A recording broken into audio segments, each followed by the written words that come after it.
इस बात से किसी को इनकार नहीं कि निजी तालीमी इदारे हमारे तालीमी निज़ाम में रीढ़ की हड्डी की हैसियत रखते हैं और लाखों बच्चों को तालीम भी फराहम कर रहे हैं।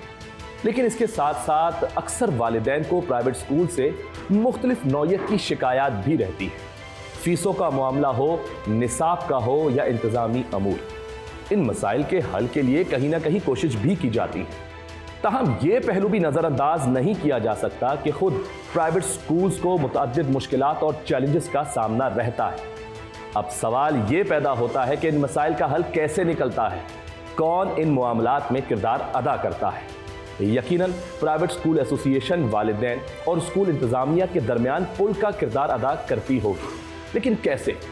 इन्हीं अहम सवालात के जवाबात हासिल करने के लिए आज हम यहाँ मौजूद हैं और हमारे साथ पाकिस्तान प्राइवेट स्कूल एसोसिएशन के साबिक चेयरमैन जनाब परवेज़ हारून साहब मौजूद हैं और उनके साथ स्कॉलर स्कूलिंग सिस्टम के डायरेक्टर जनाब राव जुनैद रज़ा साहब मौजूद हैं। अस्सलाम वालेकुम सर। वालेकुम सलाम। अस्सलाम वालेकुम सर, कैसे हैं आप लोग? अल्हम्दुलिल्लाह। सर सबसे पहले तो बताइएगा कि प्राइवेट स्कूल्स जो हैं, ये एसोसिएशन जो ये है क्या, और इसका दायरा कार क्या है, इसका बुनियादी जो मकसद है वो क्या है?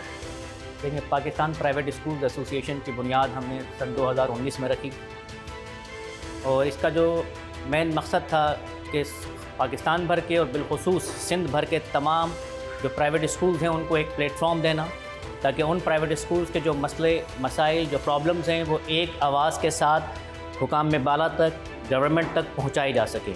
इसके अलावा स्कूल्स ग्रोथ कर सकें। हम किसी तरीके से प्राइवेट स्कूल्स जो एक बहुत बड़ा कंट्रीब्यूशन अदा कर रहे हैं सिंध के अंदर और पाकिस्तान के अंदर तालीम के अंदर, ताकि एक प्लेटफॉर्म पर आकर बच्चों की तालीम और स्कूल, हम जो हमारा अपना स्लोगन है तगल भाई वो ये है कि स्ट्रॉन्गर टुगेदर।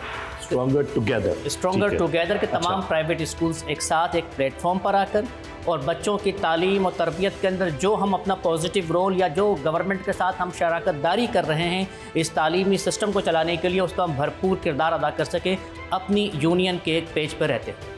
अच्छा, मैं ये जानना चाहूँगा कि 2019 में जैसे आपने बोला कि हमने इसकी जो बुनियाद रखी, तो ये बताइएगा कि कितनी मुश्किलात आई यहाँ तक पहुँचने में, यानी कि 2019 की अगर मैं बात करता हूँ कि इसके आगाज़ में कितनी मुश्किलात सामना किया और इसको बनाने के बाद जो चीज़ जहन में थी, जो सोच रखा था, जो इसके निकात थे, क्या उस पर ही काम हो रहा है, उसी तरीके से हो रहा है या नहीं? 2019 के अंदर जब हमने इसकी बुनियाद रखी उस वक्त भी कई प्राइवेट स्कूल्स एसोसिएशंस और यूनियंस काम कर रही थी, मगर हम ये समझ रहे थे कि वो यूनियंस सही तौर पर जो प्राइवेट स्कूल्स का मुकदमा है वो आगे पेश नहीं करती। हम ये समझते थे कि स्कूलों की सही रिप्रेजेंटेशन नहीं हो रही आगे जाकर, तो हमने पाकिस्तान प्राइवेट स्कूल्स की बुनियाद रखी और अल्हम्दुलिल्लाह आज जब मैं आपसे इस प्लेटफॉर्म पर गुफ्तगू कर रहा हूँ तो ये कहने में कोई वो आ रही नहीं होगी कि Pakistan private school association Sindh की एक सबसे बड़ी तंजीम है, जो कराची से लेकर कश्मीर तक जिसके मेंबर्स हैं 2000-2500 से ऊपर हमारे मेंबर्स स्कूल्स हैं और तमाम के तमाम डिवीजन्स हमारे फ़ाल हैं। वो हैदराबाद डिवीज़न हो, लाड़काना डिवीज़न हो, सक्खर डिवीज़न हो,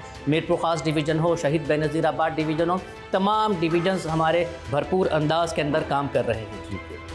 अब रही बात आपकी कि वो अक़राज़ व मक़ासिद में हम क्या आते ही हमें क्या प्रॉब्लम्स फेस करनी पड़ी। 2019 के अंदर हमने इस बुनियाद रखी और आप जानते हैं कि 2020 के अंदर कोविड आ गया और जैसे ही कोविड आ गया तो यहाँ पर तमाम के तमाम निजी तालीमी इदारे बंद कर दिए गए और ज़्यादातर 80 से 90% जो प्राइवेट स्कूल्स हैं वो लेस प्रिविलेज एरियाज़ के अंदर चल रहे हैं।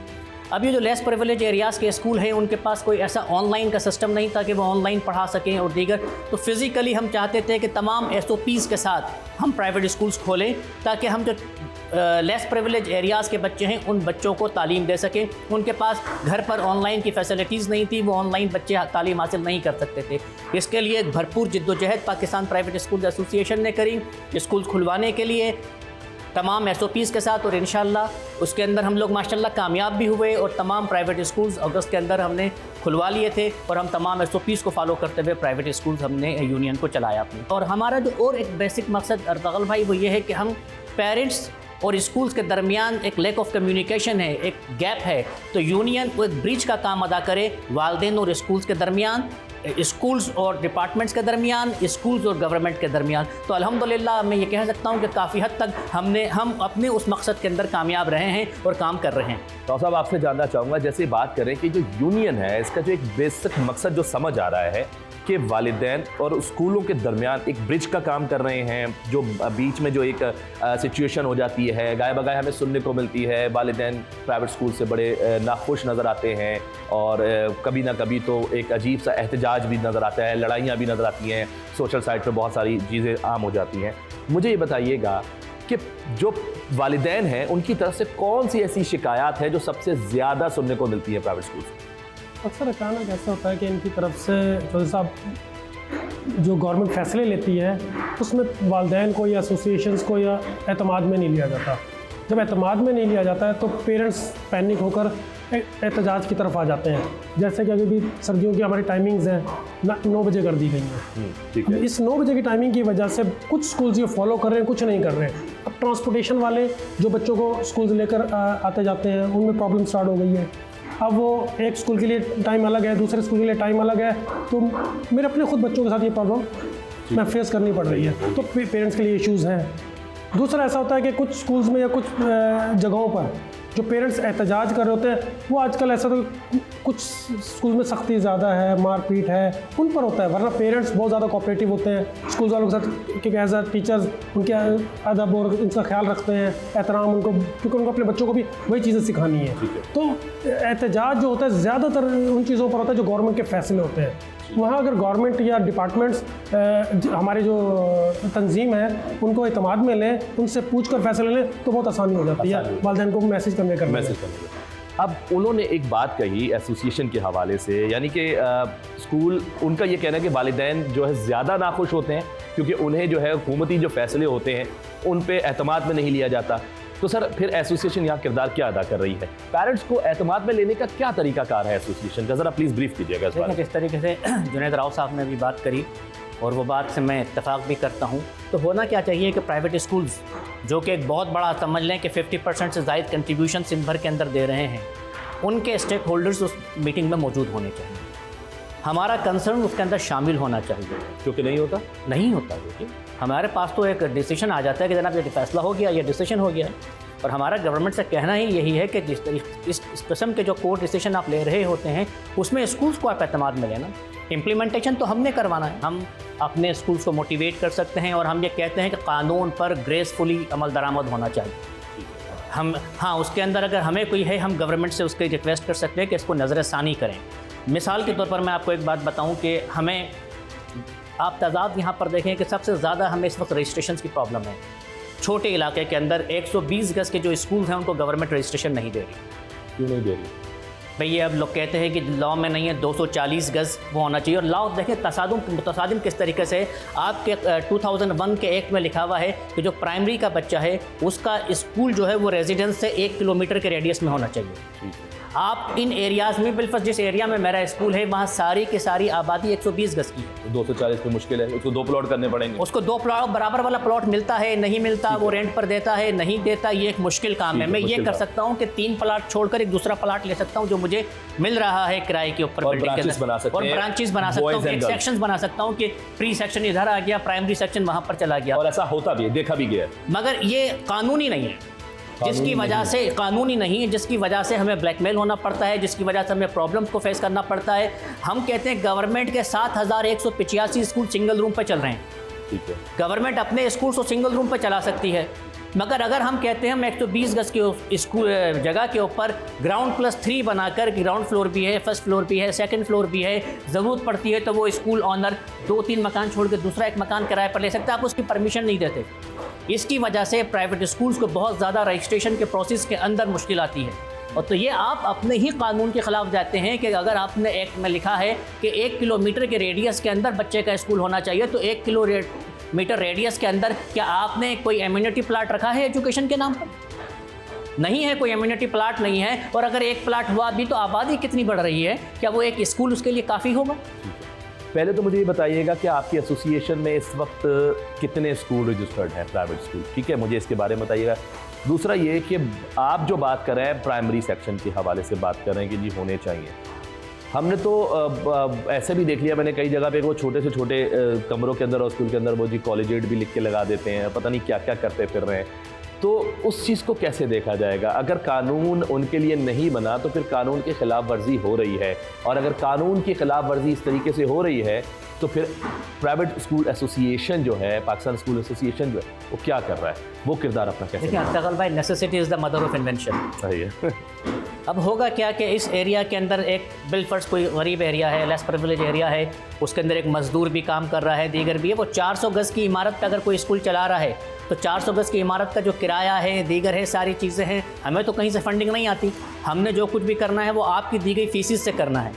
अब जो 400 गज़ के स्कूल की फ़ीस कुछ और होगी, और 120 गज़ की इमारत के अंदर जो स्कूल चला रहा है उसकी फ़ीस कुछ और होगी, क्योंकि उसका किराया भी कुछ और होगा। तो क्या गरीब के बच्चे को पढ़ने के हक़ से आप महरूम करेंगे? बिल्कुल नहीं करेंगे ना। अगर वो बच्चा जो 120 गज़ की इमारत में पढ़ने जा रहा है ना, तो वो 80 गज़ के मकान में रह रहा होगा। तो उस बच्चे को आप पढ़ाई का हक़ ना छीने उस बच्चे से। अगर उसकी वालदेन 1000 रुपये लेकर, 1500 रुपये देकर, 2000 रुपये देकर उस स्कूल में पढ़ा रहे हैं, तो हमें ऐसे स्कूल वालों को इनकरेज करना चाहिए कि जनाब वो अपनी कम इन्वेस्टमेंट के साथ इन बच्चों को पढ़ने का एक ऑप्शन दे रहे हैं, जो ये हमारे बच्चे तालीम हासिल कर रहे हैं। हमें आवाज़ तो उन गवर्नमेंट स्कूल्स के लिए उठानी चाहिए जो 2-2 हज़ार गज़ पे, 3-3 हज़ार गज़ के ऊपर बने हुए हैं, जिसके ऊपर हमारी गवर्नमेंट 9600 रुपये पर बच्चा खर्च भी कर रही है। इसके बावजूद उन स्कूलों के अंदर पढ़ाई नहीं है। मेरे स्कूल के अंदर 10,000, 15,000, 20,000 रुपये लेकर एक बच्ची मेहनत करती है, और बच्चों का मेरे स्कूल का जो नतीजा आता है तो वो 100% नतीजा आता है। सेकेंडरी एजुकेशन के अंदर जब 9th 10th के अंदर बच्चा एग्ज़ाम देता है, वहाँ जो स्कूल है वहाँ वो टीचर 1-1 लाख रुपए तनख्वाह ले रहा है, और उस स्कूल का रिज़ल्ट देखे तो सिफर है कि बच्चे मैट्रिक का इम्तिहान पास नहीं कर सकते। उस स्कूल का रिज़ल्ट देखें तो बच्चा इंग्लिश या उर्दू में डिक्टेशन नहीं कर सकता। तो मेरा अपना ख्याल है कि हमें जो आवाज़ उठानी चाहिए वो उन स्कूलों पर उठानी चाहिए कि गवर्नमेंट अपने स्कूलों को बेहतर करे, ना कि प्राइवेट स्कूल्स जो अपनी मदद आपके तहत चल रहे हैं उनके ऊपर कानून साजी की जाए, उनके ऊपर कदम लगाई जाए। इसमें अगर मैं ये बात करूं, जो आप 120 गज़ के हवाले से बात करें, इसमें कितने स्कूल आपके पास रजिस्टर्ड है? सैकड़ों की तादाद में 120 गज़ के स्कूल हैं। तो आप उनको जो है वो ये दे रहे हैं, उनको रजिस्ट्रेशन आप कर रहे हैं, हम कोशिश करते हैं, कानूनी तौर पर नहीं की जा रही। डायरेक्ट देखें, हम तो ज़ाहिर सी बात है जो स्कूल रजिस्टर्ड नहीं है उसको भी अपने साथ शामिल करेंगे।